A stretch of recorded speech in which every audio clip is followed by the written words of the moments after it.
Hey, good afternoon to you. It's 4:07 here, News Talk 105.9 WMAL, where we are making sense of the news. Coming up on the program from NewsBusters, Tim Graham is here at 4:30. And then at 5 o'clock, we talk about who should lead the FBI with Kyle Seraphin, a guy who once worked there. And you can join us at 888-630-9625, 888-630-WMAL. Well, Matt Gaetz is out of the way, but there are still plenty of nominees for the left to try and smear ahead of their arrival in President Trump's administration. Among them is a fella called Pete Hegseth, who the president has tasked with leading the Pentagon and reforming that institution.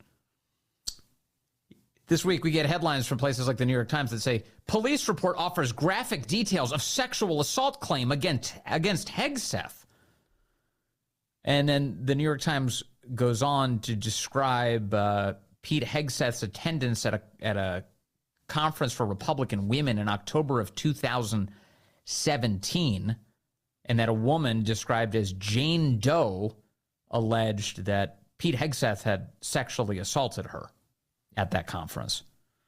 But once you start reading the police report, you become very suspicious of Jane Doe's allegation. Very suspicious. In fact, let's discuss it some more with Kurt Schlichter. He's a Townhall Senior columnist, retired infantry Army colonel, and the author of the book, We'll Be Back, The Fall and Rise of America. Kurt, good to have you back with us, sir.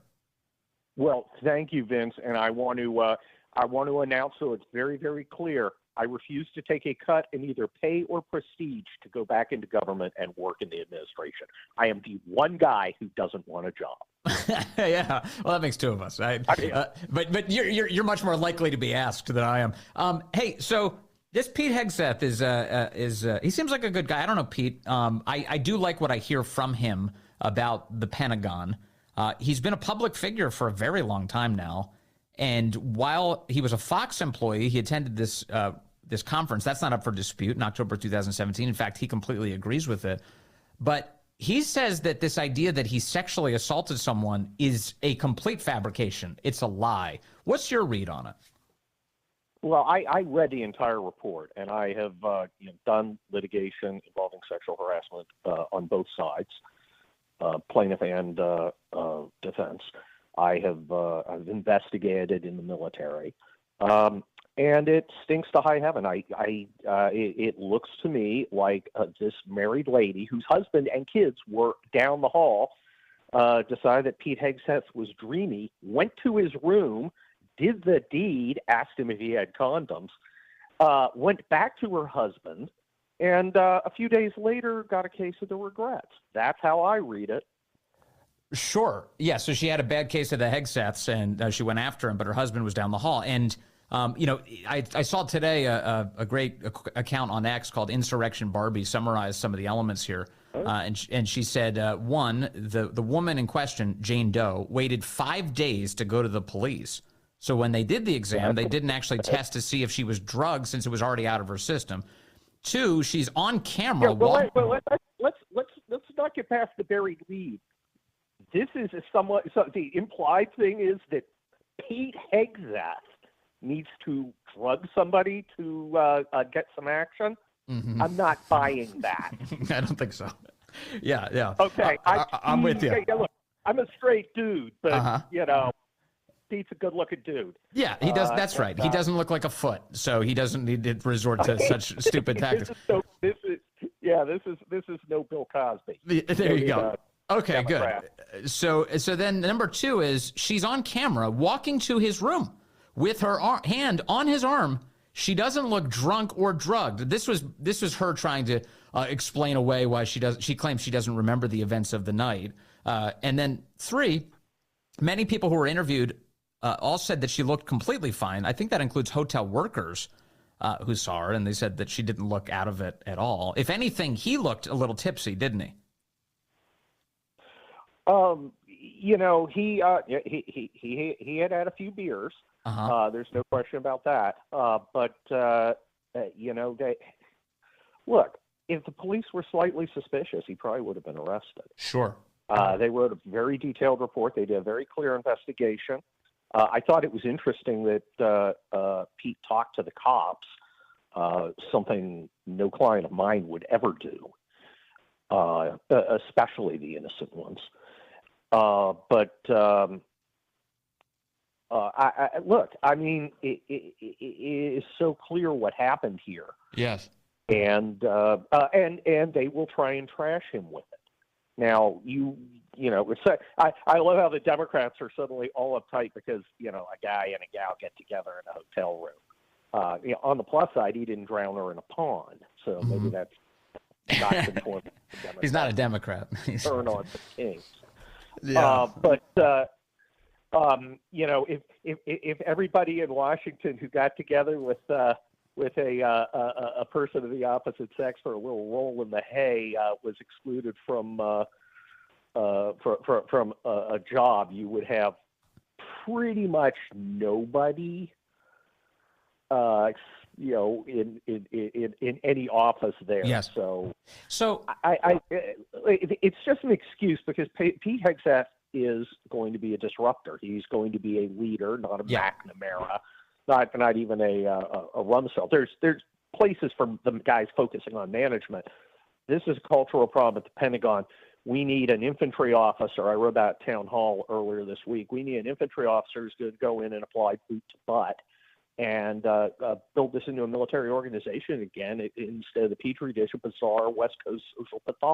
Yes, indeed. And you like what you hear from Pete on that subject? Yes, I mean he's not a dumb guy.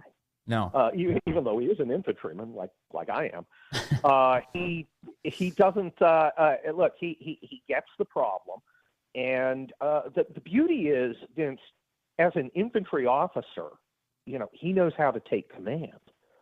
And you walk in with a whip and a chair. You sign a paper that says, "I assume command of this company or battalion or division."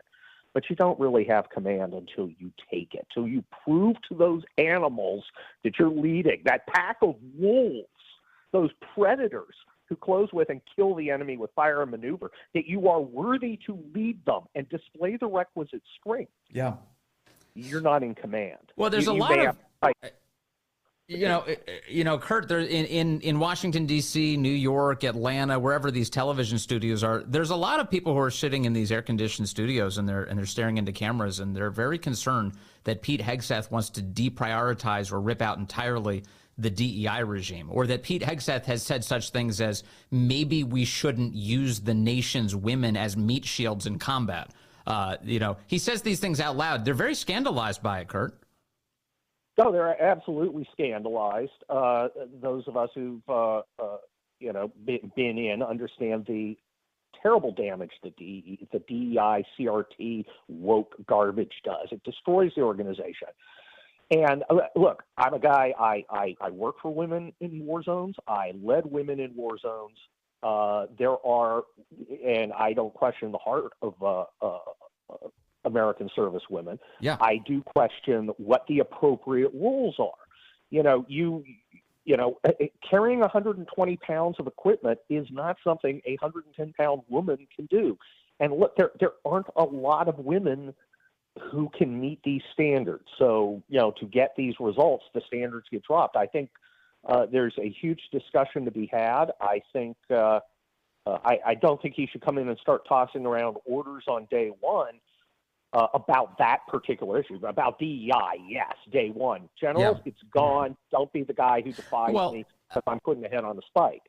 But the women in combat thing needs to be looked at realistically. And I think taking them out of the ground combat arms is probably a result that objective evidence would support. Yeah, and I think if I'm describing the totality of his commentary on this correctly, he has said that if you can meet the very high standards that we've traditionally expected of men in the military, then sure enough, there's a place for you. But the idea that we should lower the standards just to make it so that more women are put on the front lines is absurd. Well, look, there's the standards issue. There is a unit cohesion issue. There is a very real difference to leading men as opposed to leading women. There simply is. And anyone who tells you there isn't is lying to you, probably because he wants to keep his job. Fortunately, since I famously don't want a job, I can tell you the truth. Now, that doesn't mean women are bad. I'm not against women. Again, I served with them. I led them. I had female superiors. But there are having women in every single role in the military is probably, well, it is not a good idea. There is a place for women. Kurt, I got to say, I've been listening to you say this. I know that you have a great respect for women. I do think it's funny, though, the amount of throat clearing that people feel they need to do as they talk about this issue. I totally agree with you. Women are awesome. They're better than men in most cases. But we should really think clearly about all this. I don't want to insult people who are out to serve their country, and I'm not trying to do that. And you know, there have been women killed or wounded in combat, and so when I'm saying these things, I don't want to minimize them. I have close friends who are women who are veterans. Yep. I'm not trying to insult them. I'm trying to win our country's wars. Yes. By maximizing lethality and minimizing casualties. I've noticed, by the way, that a lot of the female veterans share the views that you're expressing right now. That they also have the same view about a lot of this. Hey, on going back for a moment to the smear campaign against Pete Hegseth and all these nominees, something that probably deserves more attention, there is a congressional slush fund that has paid out nearly $20 million in claims against members of Congress since 1997. If we're going to try and scandalize Matt Gaetz and scandalize Pete Hegseth, why not open the books on all of these congressional slush fund workplace harassment claims? Oh, well, that's kind of interesting. And of course, as a trial lawyer, you've got my attention there. Maybe I am admitted to practice in D.C. Maybe I should make that a little. Sue your local congressman. The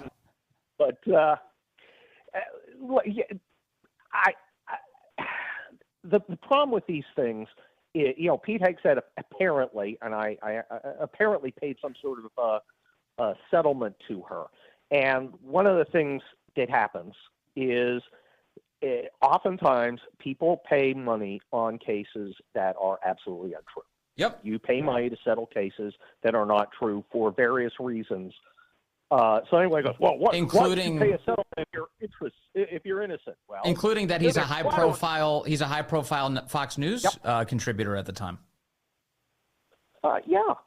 Yes, and you can't control what a jury. This was in Monterey. You can't control what a California jury is going to do. Right.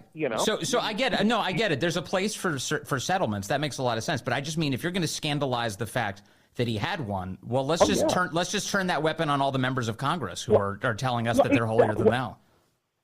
Well, exactly. If an allegation is sufficient for Pete Hegseth, isn't it sufficient for Congressman Quimby? Mm-hmm. Yeah, big time. All right. Well, Kurt Schlichter. I tried to pick a name that wasn't really a congressman there. Yeah. Well, I hate to tell you, I just confirmed Congressman Quimby does exist. He's in North Dakota. No, just kidding. I don't think there's a Congressman Quimby. I think you nailed it. Hey, Kurt Schlichter, thank you as always. Good to talk to you, sir. All right, let's take a call. I've got Hugh calling in from Germantown, line 2. Hello, Hugh. You're on the Vince Coglianese show. Hey, thanks for taking my call. I just want to say very quickly about Pete Hegseth, how he is a fantastic choice. First of all, this whole thing about a sexual scandal, I'm sorry, we shouldn't even be talking about it. We need to be in a position to put it to bed and say that was settled under Bill Clinton how many years ago? Kind of like 30 years ago now. Forget about it. But also, I just want to be clear. The reason we talk about it is because where else are you going to get the facts? There's a lot of dirt being kicked up, but instead what we did was we read the police report and we said, here's the actual truth about this. So when your dumb friend tells you, oh, Pete Hegseth is a sexual abuser, you say to them, did you read the police report? Because I think you'll have a different impression when you do. And I think we also need to take it further and say, oh, by the way, your side said this didn't count. Bill Clinton. Yeah. Dragging dollar bills, $50 bills through trailer parks. So, keep quiet. It's a nothing burger. Second thing, what makes him a terrific choice is he's a no-shit real-life combat leader. He has a CIB, and we know what that means. He's led foot patrols. He knows what it means to be down there in the dirt with the rest of us. And I say that because I was shocked to find the number of very senior U.S. Army generals who have never actually done that. No fault of their own. They didn't have the opportunity when they were younger, but they don't actually know what it means to execute operations at personal level. The other thing is he's a reservist. He's not an active duty guy. And I say this as someone who's been active duty in one army, reservist in the other. With best will in the world, if you're an active duty guy, you don't know what the burden is to be a reservist. None of us who are active duty decided, I think I'm going to be a part-time plumber. I'm going to spend 1 week a month and 2 weeks a year being a plumber or a lawyer or an accountant. The reservists flip it the other way. Lastly, a lot of people don't understand that the U.S. military in the wake of Vietnam is designed not to be able to conduct extensive combat operations beyond 30 days, so that you actually have to bring in the War Powers Act. And the president has to use political capital for a major operation. That means that the reservists are always going to be committed. And as the forever wars drag out, the reservists will be there. As an example, I think we should remember that when the outpost on the Syrian-Jordanian border was schwacked, it wasn't an active duty sustainment brigade that was hit. It was a bunch of reservists who were doing their duty from Georgia. And people don't know that. I learned that not in the U.S. military.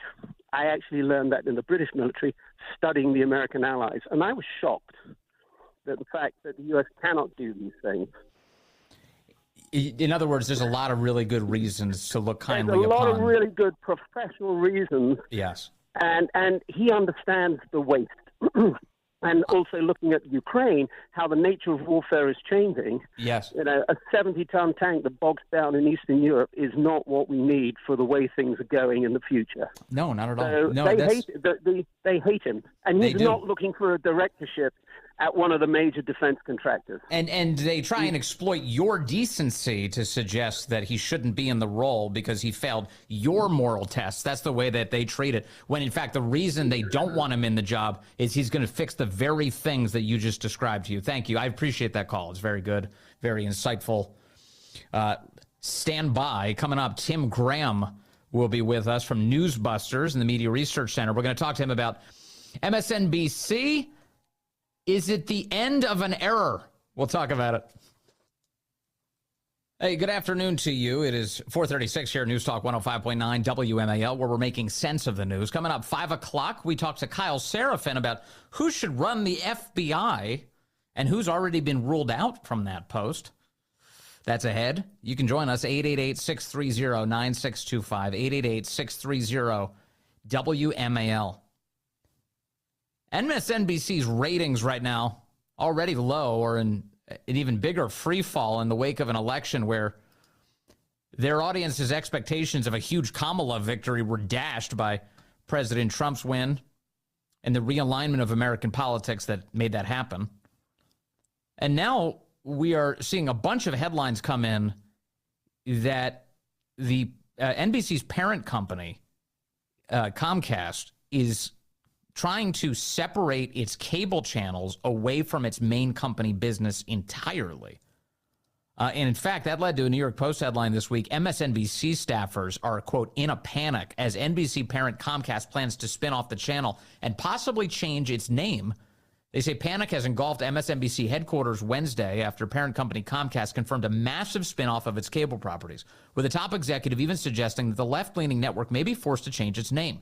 MSNBC stars Rachel Maddow, Chris Jansen, Katie Tur all joined a tense 10 a.m. meeting at 30 Rock in Midtown, led by NBC Universal Chairman Mark Lazarus, who will lead the new company, sources told the New York Post.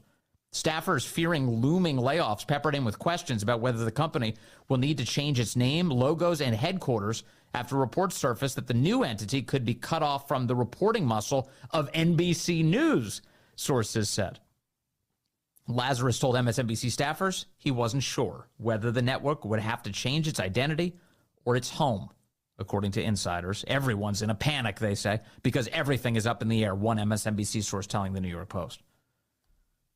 Today, I saw Don Jr. apparently suggested, hey, it may be up for sale.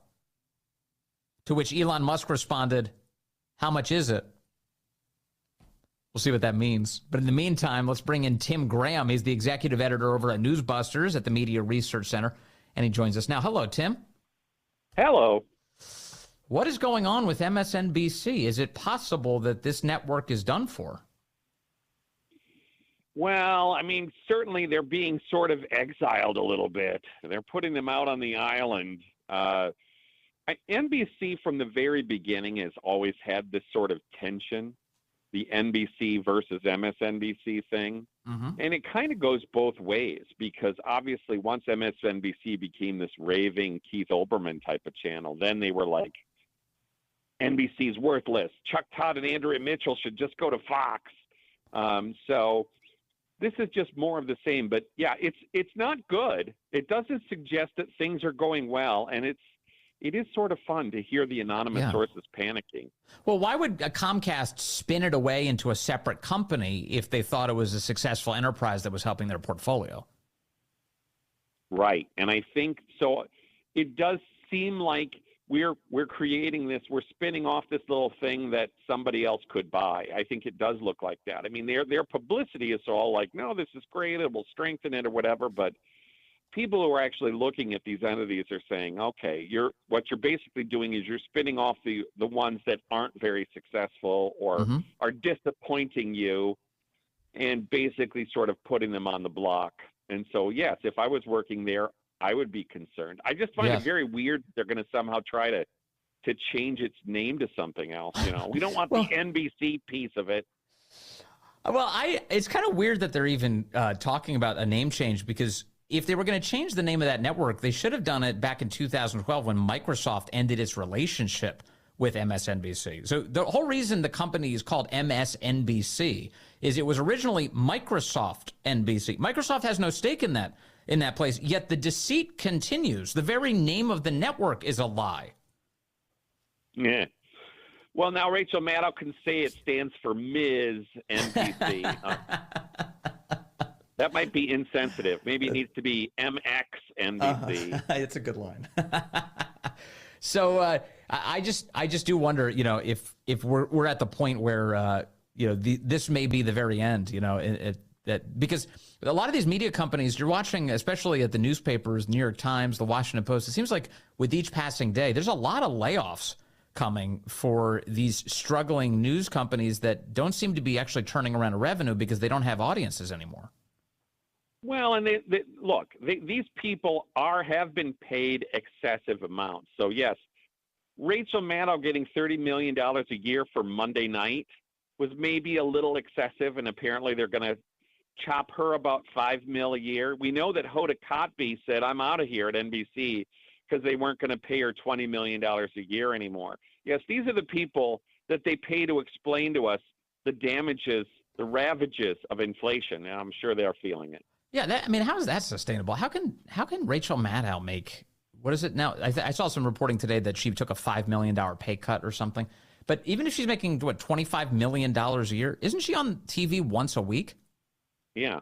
But again, it's because she is the favorite of the viewers, I guess. You know, you'll remember this whole thing about, 2016 when Trump won and Ryan Murphy made this thing and people were like, I won't accept the election results until Rachel Maddow tells me they're real.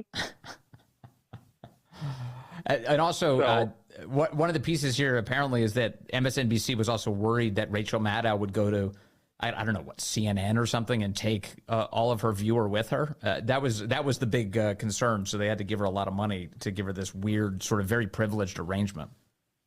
Yeah, I mean, let's remember, these people always talk about their numbers like they're great, and they do that by completely ignoring the Fox number. So, CNN and MSNBC basically see themselves in competition with each other. And if CNN beats MSNBC, then they run around saying nobody gets the viewers that we do, which of course would be a lie. But, that is the existence that they know. They're like, well, Fox, this is why they want to say, Fox, that's not a real news channel. That's not news channel ratings. That's propaganda. Well, I've seen some of the crosstabs, I guess, if you describe them that way, on television ratings. apparently more Democrats watch Fox News than either of those other two channels. So even in the race for those viewers, they're losing. See, there's not that many hate watchers of the liberal networks. That's basically going to be about 5 people at NewsBusters. Yes, you do that so the rest of us don't have to. I'm very grateful. I'm grateful to you. What are your long-term projections, or even short-term, about the way the legacy media is going to be? I mean, what's it going to look like a couple years from now? Are they going to still be kicking around? Yeah, I think so. I think right now they're cratering because lefties are depressed right now. I would expect to some degree when Trump actually is inaugurated, there's going to have to be a little bit of a boost. They're going to start paying attention again. But obviously, yes, the fact that Trump got elected again probably takes some of the fun out of it, the way that all of these media entities, boosted their ratings and their subscriber bases because of it was time to resist Trump, and it was heroic, and it was anti-fascist. And I don't think they can locate that same enthusiasm all over again. And especially when it's like, I'm sorry, we did not elect Hitler. Oh, Joe Scarborough's now already sort of admitting that. So it just doesn't have the same drama.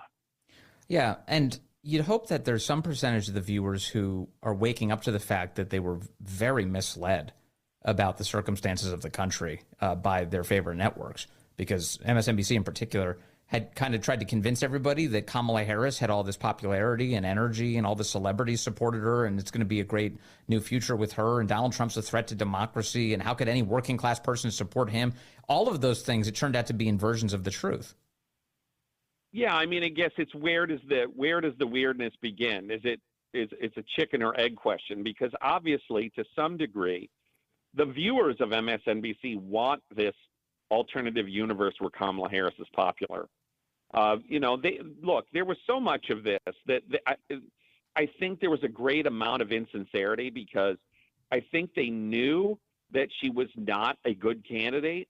I think the whole fact that they tried to hide her from the press and not have her do many interviews shows you that they were all afraid of her. Don't let her speak.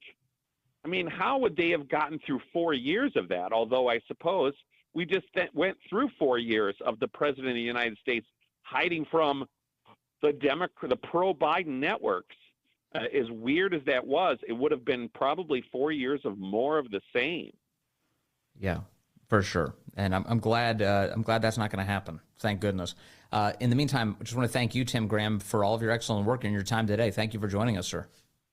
Thank you, Vince. That's Tim Graham, executive editor over at NewsBusters, trying to assess the future for Ms. NBC. What's going to happen to them? Our buddy Bobby Burak has been writing about this today over at Outkick. He does think that, he says MSNBC could be in real trouble here, depending on the details of this spinoff. He said if MSNBC loses its association with NBC, which seems very possible, obviously, it will lose the studios, the NBC crossover talents, and access to their news division. Replacing all three of those, well, that would be very, very expensive and probably not worth it, given the lack of growth potential. MSNBC's average age per viewer, you ready for this? Do you know how old the average MSNBC viewer is? 70. 70 years old. That's the oldest in all of cable news. This is likely to worsen as MSNBC will also lose its streaming partner, Peacock, which is staying with NBC Universal. The new spinoff company essentially has three options, Bobby writes.